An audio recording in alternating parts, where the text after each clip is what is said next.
నమస్కారం అండి. మాకు ఇక్కడ దాతలు మురళి అన్నయ్య గారు, నాగమణి సార్ గారు, అన్నయ్య గారు వీళ్ళందరూ మాకు తోడుగా నిలబడ్డారండి.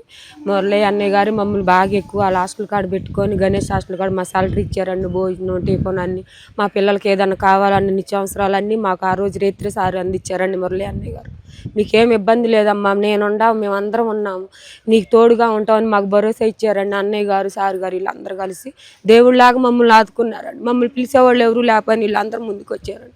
మేము అనాథులమని అనుకోకుండా మేము మీకున్నాం, మీకు భరోసా ఉన్నాం, మీరేమి ఇబ్బంది పడవద్దమ్మా, మీకు అన్నీ మీ సహాయాలు సాయుధాలు అన్నీ చేస్తామని నిన్న వచ్చి మంత్రి గారు వీళ్ళందరూ, సార్ గారు, ఈవో గారు వాళ్ళందరూ వచ్చి మాకు నిత్యావసర వస్తువులు ఇచ్చారండి.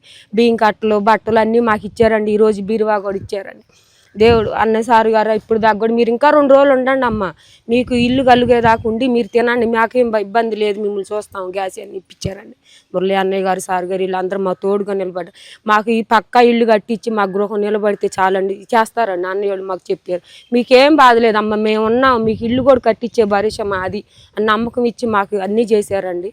వీళ్ళందరికీ అన్నయ్య గారు, మురళి అన్నయ్య గారికి మరి నాగమణి భూషణం సార్ గారు అందరికి, ప్రభుత్వాన్ని అందరికి ధన్యవాదాలండి. మాకు ఏదన్నా దాతలు కలిగి చేసి మా మీద దయ కలిగి మేము ఏదన్నా గృహం నిర్మించుకోవటానికి మాకు సాయం చేసి మమ్మల్ని ఆదుకుంటే, మీ కుటుంబంలో మేము కూడా ఒకళ్ళం అనుకొని మమ్మల్ని ఆదుకొని మమ్మల్ని కొంచెం మా ఇంకా చూసి దాతలు జాయిన్ చేయాలని కోరుకుంటున్నానండి. మంచి